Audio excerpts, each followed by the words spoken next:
Good day, Code Keepers. Get ready for another great episode. I have with us today, as you can see, author Rhonda Magee. She has an intriguing book that deals with, you'll have to find out. So welcome to another great episode of Get On Code. All right, welcome to Get On Code, the Fly Guy Show, which is a series of melanated conversations focused on empowerment, health, wealth, and knowledge of self. People think in binary choices because they are conditioned to. And on the wall was a picture of a wolf and a lion. I think the wolf was the Democratic Party, the lion was the Republicans. But the drug trade and all these illegal stuff that people do, that's still economics. It's just that they couldn't do it in a traditional system. We're talking about melanated wealth. So we can build wealth, but we just, for some reason, don't seem to be able to transfer it. You had a great experience. Fine. That means nothing. What were you told as a child about education? You had to be how many times better? Every impression without an expression becomes depression.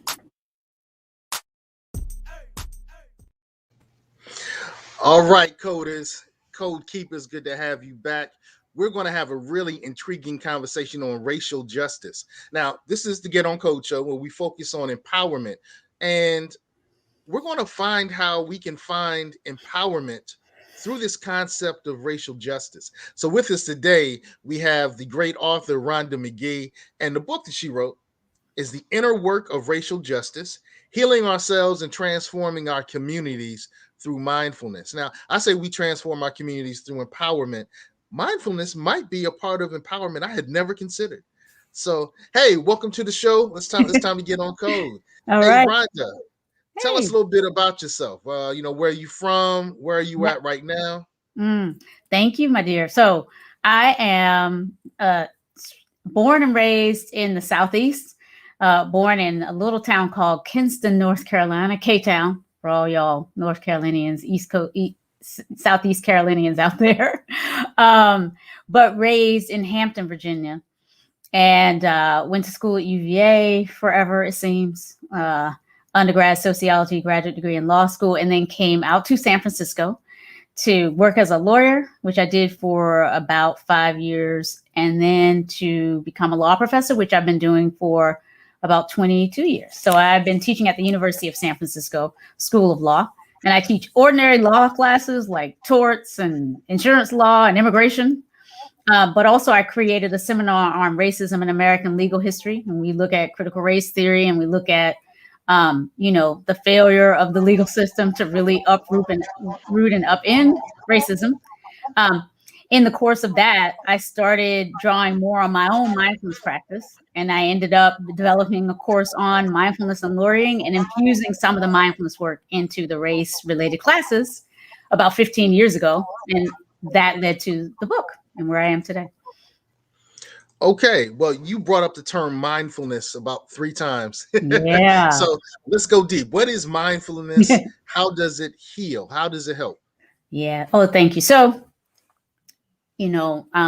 so we can use the word mindfulness to apply to a lot of different things. And I'll say that we often think of it as a set of personal practices that can support us in paying attention with on purpose, right? Like training our attention to focus at will, or, place our attention where we want it and keep it there with some stability. So paying attention, but doing so on purpose and with an attitude of open receptivity to what is, and by which we mean we're not saying we're just open to whatever is all the time, but we're saying we create space sometimes to notice when we're in judgment, notice when we're in reaction, and allow ourselves to be present to what is arising as a support for being more masterful and skillful in how we respond rather than react.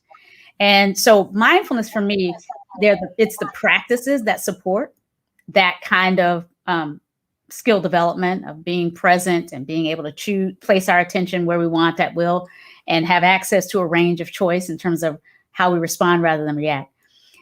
When we practice mindfulness, however, with some commitment and maybe some support, right, from a community of practice, perhaps, or different things that help us stay with the difficulty of developing this as a practice, because it sounds simple, but it's sometimes hard.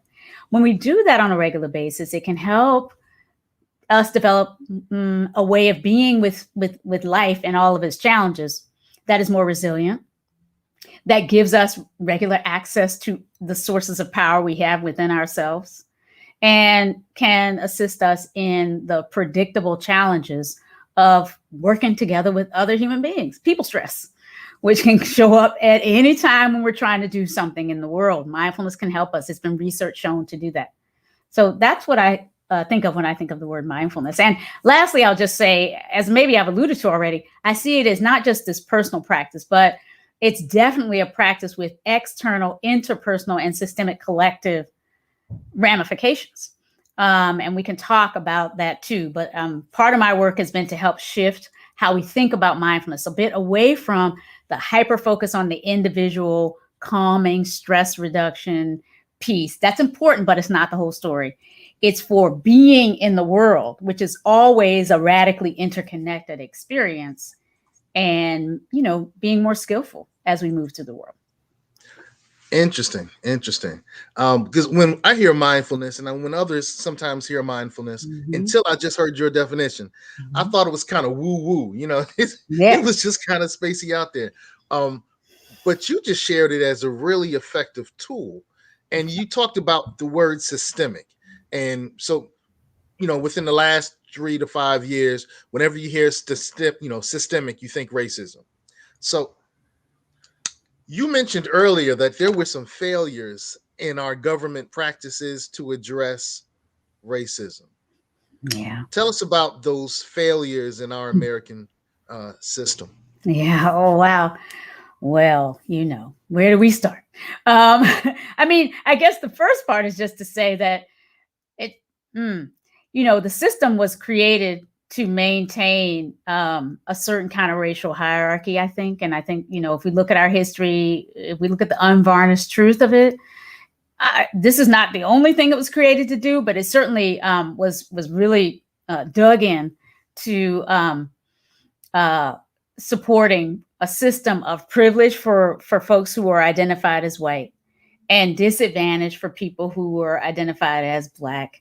And then setting up all kinds of negotiation for people who might find themselves somewhere, you know, outside of that binary, the Black-white binary. And we saw that, of course, in enslavement and in the elaboration of law and policy that supported the institutions of slavery and enslavement. So we could, you know, we know that historically our law and policy was completely on the side of oppression, really. And that's a sobering thing to explore, to examine. We want to be proud of our American heritage. And I think there's some things to be proud of, but for me, the pride comes in the looking at how we have again and again found within the broad American community sub-strains who are willing to challenge these government commitments to oppression. But it's a cycle. So, you know, if wait. Yeah. Wow. Government oppression. That when you say that out loud, that just it has to make people feel uncomfortable. Oh yeah. Government commitments to oppression. Commitment to oppression. That's the part I was. Yeah. All right. But if by oppression we mean, again, systems of power brought to bear to, you know, minimize access to resources and the resources for thriving, including just basic empowering resources like education, access to vote. This is oppression. And, you know, obviously the systems, I say systems of enslavement, because we had, you know, various different ways that slavery was supported at various state and other levels. But ultimately, this was a highly oppressive system that our entire legal system colluded to support.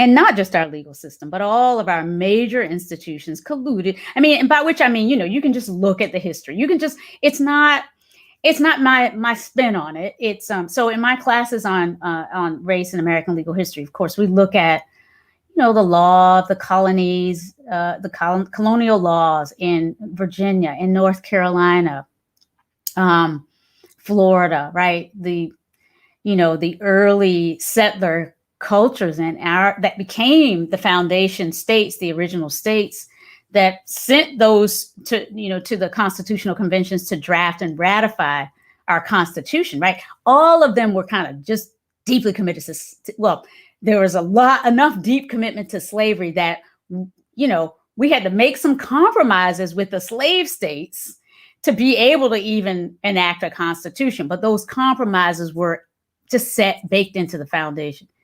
And, you can look at early legal history and see, the laws of North Carolina that protected, violence against enslaved people, right? As outside of the scope of the law to even protect. Or after, let's fast forward after the Civil War, and you'll see, the legacies of segregation showing up in, Plessy versus Ferguson, which was a case in which the Supreme Court in 1897 declared that separate but equal was kind of okay under the 14th Amendment, even though they knew that separate didn't really mean equal. There weren't equal resources distributed. It was inequality, balkanized by law. And so, the law, in other words, has kind of over time, more often than not, stood with oppression. And it's only in these exceptional circumstances that it has really been the energy for change. But it's happened enough. Brown versus Board of Education, right? The case, the Civil Rights era case, right? That opened up the possibility in the 1950s, the pathway to a desegregated society. People point to that as the evidence of the law being anti-oppressive. But if you look at the Supreme Court history after that case, you see, again, a lot of backsliding, a lot of, providing space and comfort for the restoration, once again, this time through mass incarceration of a state of inequality, right? Because once the criminal law started to pervasively more, and I say this because, people don't often know, but if you look at the percentage of the Black population that was incarcerated during the period of segregation, really up through the 1950s and early 60s, the percentage of Blacks who were incarcerated compared to whites, it was much more disproportionately a white system. Whites were, because they are the disproportionately majority population, and because the system had not been arrayed against Black people in the middle of the 50s. Why wasn't it? We already had segregation. We didn't need the system of the carceral state to kind of lock us down to the degree that we needed after we got rid of segregation. So there are so many different ways that the law and policy has sort of morphed over time to basically maintain what one legal scholar calls preservation through transformation. Her name is Reva Segel. She's a law professor at Yale. I think she's still at Yale. And she's written about how this law, even with our equal protection commitments, even with this Constitution, has managed over time to preserve the status quo by transforming.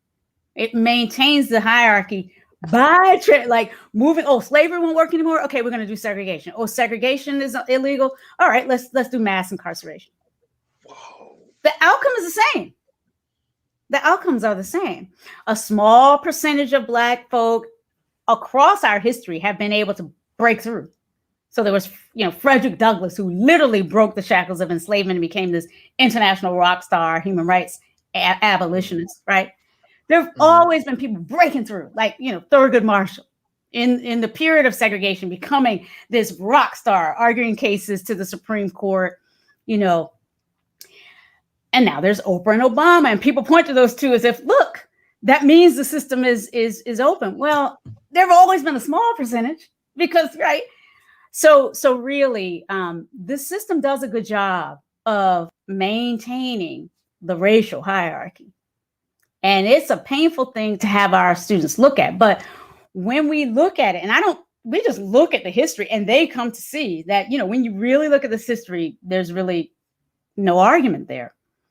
But what we can do, though, is realize how just looking at that system and getting upset about it doesn't do us any service. That's not empowering. We need to find ways to engage with these systems and disrupt and find freedom, notwithstanding what the systems might be doing to help keep us, disempowered. Find our empowerment, notwithstanding what the systems might be doing to enable, a coup or January 6th or whatever it might be doing. The question is, how can we find access to that which empowers? And I've started to lean on my mindfulness practice to support me years ago, to support me in creating these classes, to support me in helping students confront this stuff for the first time. They predictably, just like when students confront, for example, climate change data, these classes, right? Environmental science classes, students come in and they look at the data and start to get depressed. Like, wow, it's worse than I thought. Similar thing was happening in my race classes. My students were like, it's worse than I thought. How do you, as a professor, help expose students to some truth, but not do harm in the process? And what I started to realize is we needed to embed in those arcs of study practices for maintaining our strength or even healing as we went, restoring, right? So we wouldn't get into a victim mode around it. It's like, okay, that happens, but that's not all of who we are or even all of what this country can do. Because notwithstanding all of that, we're here and we have this life and we have these opportunities and we can disrupt them. We do. And we have historically been such an important part of the evolution of the entire country, not just of, Black and minoritized experiences or women's or other subjugated minoritized experiences. We've helped create opportunity and an equality discourse that reaches and concerns the world now. So there are so many different ways that, notwithstanding what I just said, there's also another story, which is about how through all of that, we have helped create this beautiful system with at least the potential for allowing everybody's voices to matter, right? For multiracial democracy. But it's the potential for that also is so, challenging for people who are not necessarily on board with multiracial democracy. And so that's where we find ourselves right here today. That kind of reminds me of something that I learned when I was growing up, and my parents and some of the elders in the African-centered communities I was involved with used to say that we're the mule, and people of African descent, foundational African Americans do the hard work that change the culture, change the political culture of the United States, but everyone else benefits because America has said, oh, you're right, we need to stop doing that.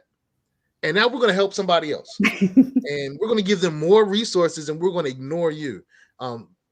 You're a law, you studied law, you studied legality changes, policy.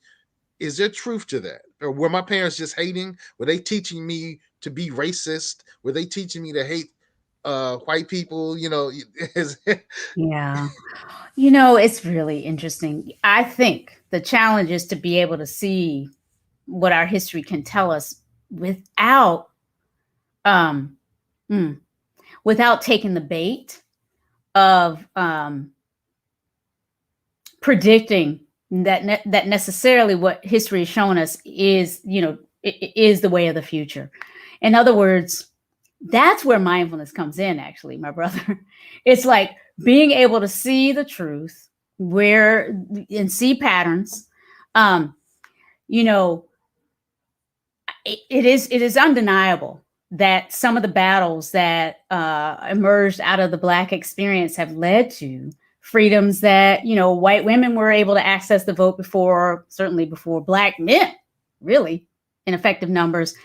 Certainly women getting the right to vote applied to white women, not Black women, right? And we didn't really fully have a chance to vote until the Voting Rights Act, of the 1960s as well. So that's an example, but it's also true of the LGBTQI plus movement now, through which many of our brothers and sisters in the Black community are getting some sort of opportunities.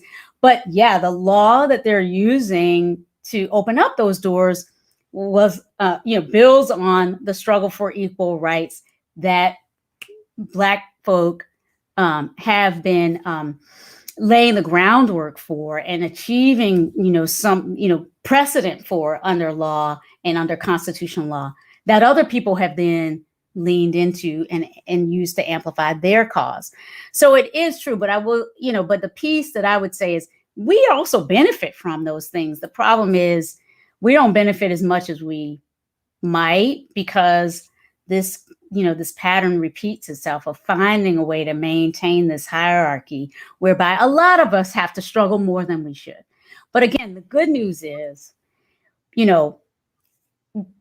our story is not just struggle.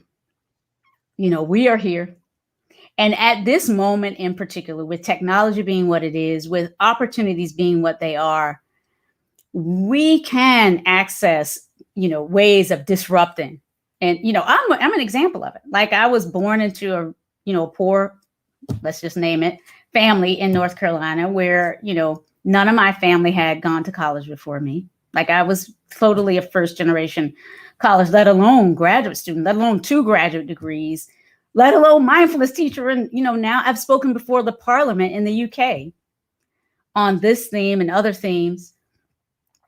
And so I'm saying that to say possibility still exists, but we struggle. And I think this is one of the reasons why I started to lean into mindfulness to support. Intriguing. You've spoken in front of Parliament. I have. But you also spoke on the TEDx stage. I spoke on TEDx, yes.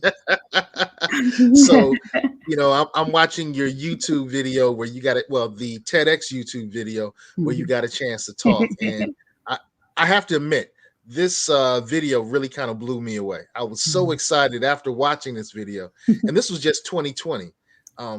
Yes. What went into, and this is kind of just my interest. Yeah. This has probably little to do with your book. But how did you get on that TEDx stage? Well, that's a very interesting story. The TED folk found me after, I've been speaking and presenting to larger and larger crowds for some years. It's often something like this will happen. A book will come out and it looks like the person just wrote a book. But actually, of course, everything I've been doing to get to this point has been some years.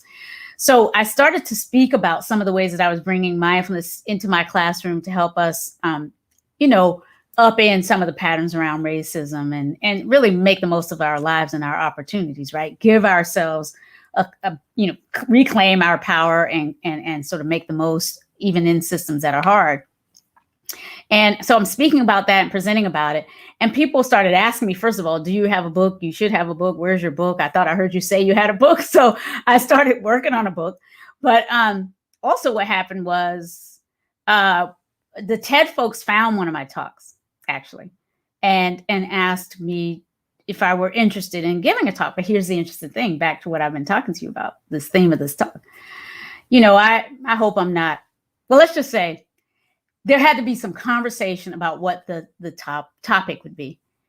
The particular TED person who contacted me didn't really see it. I think he contacted me in like 2017 or 18, maybe even was 16, but it was at a point where there really wasn't an understanding of really why we might need to revisit racism. I mean, he was really thinking, well, I'm not sure people really want to hear or talk about racism.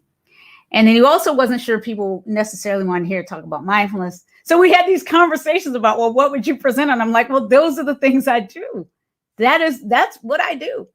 And so at a certain point, he actually asked me, would you just like to be an MC? And I'm like, oh, okay, just bring me on to kind of help move other people through with ideas. I don't think so. So I declined that invitation and I published the book. And then a couple of, a year or in the process of receiving my book, it was like, oh, this is the person we didn't, yeah, let's invite her to do this TED Talk and speak about whatever she wants to speak about. And that's how that happened. Wow. But what's intriguing to me is this concept of creation leads to empowerment. I've learned that if you use your talent and you create something tangible, that provides a level of empowerment unlike anything else. And so, they're like, oh, we like to have her on the stage. I'm not sure. Can you dance to our tune? No. Okay. And then you put a book out and they're like, hey, the stage is yours. Play whatever you want to play. Do whatever you want to do. I think that's the power of empowerment through creation. So let's talk a little bit about the book. In the book, we talked about mindfulness.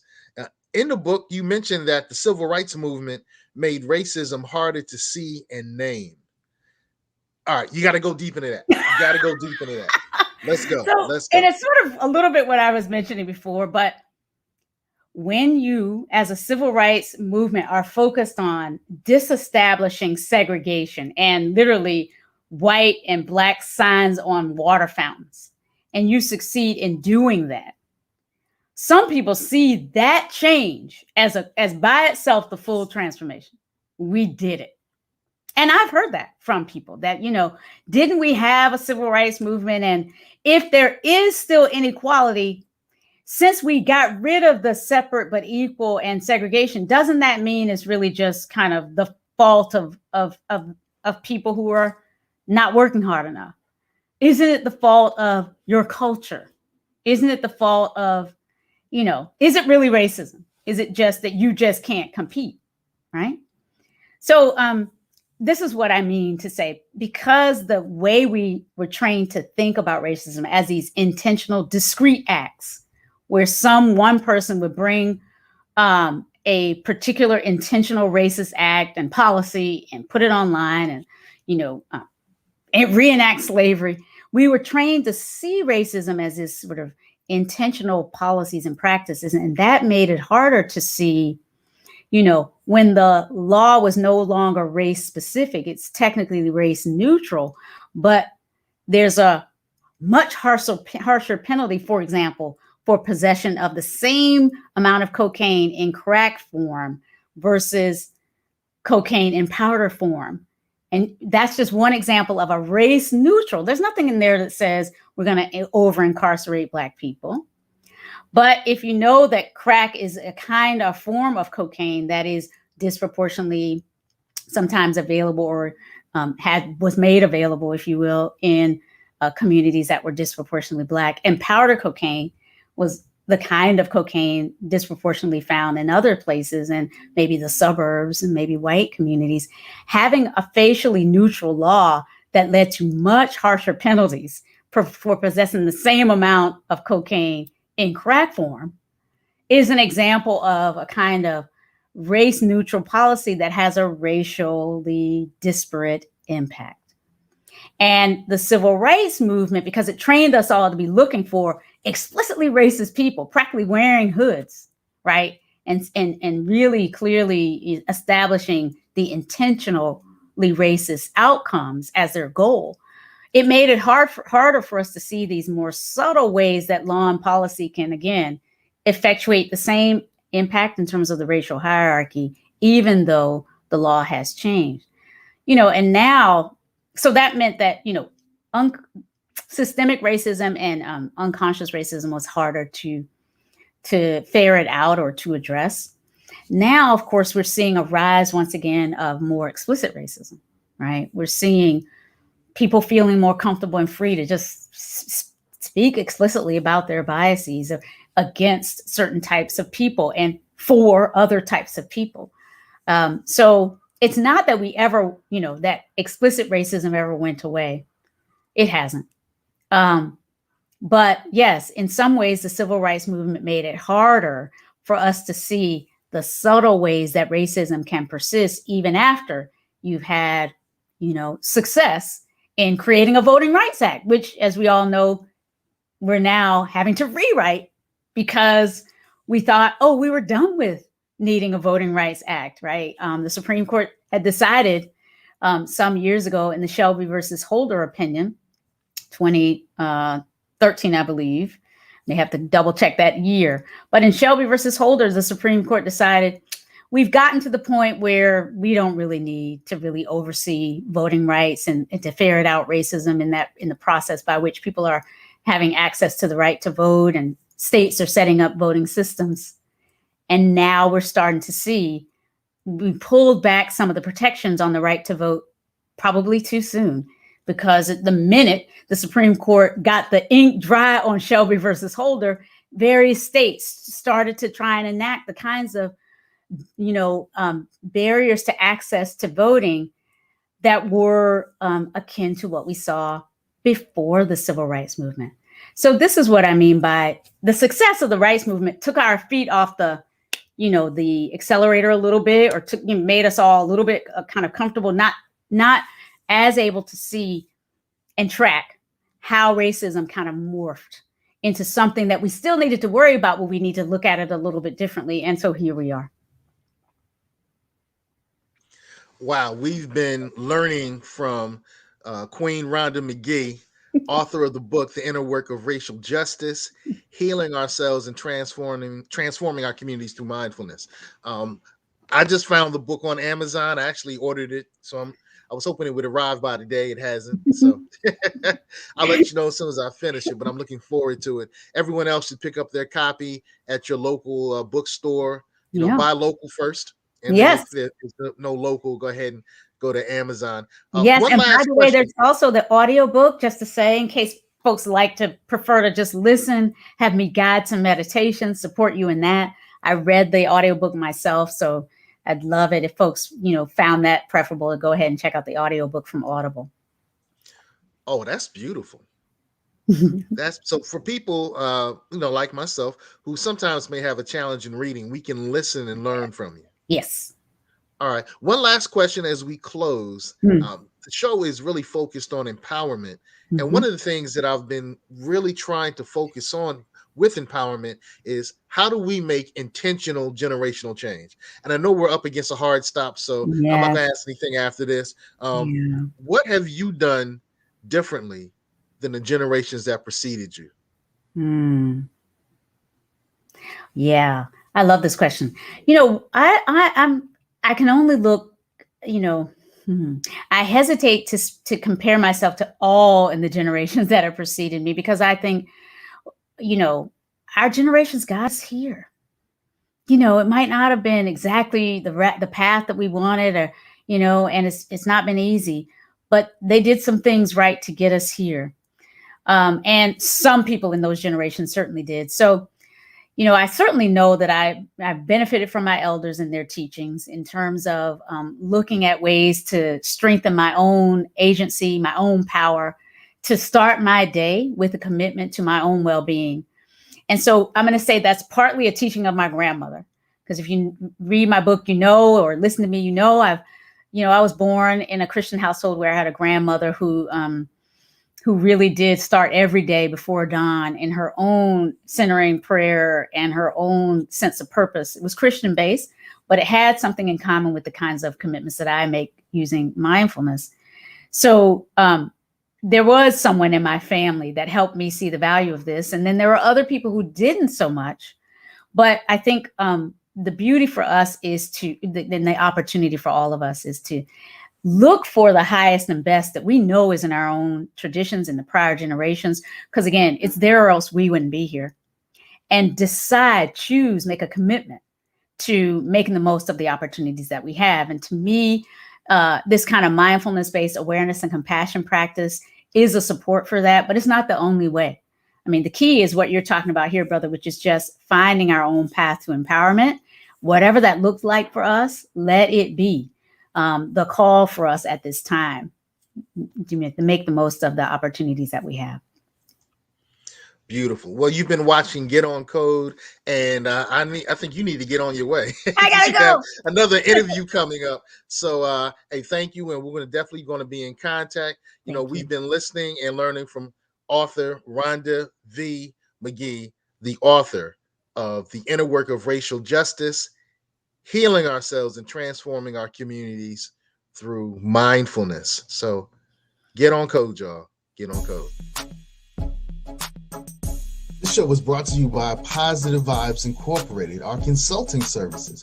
We do credit fixes. We do tax resolution. We lend private money and debt consolidation. So if you need some of these services, we're waiting here for you.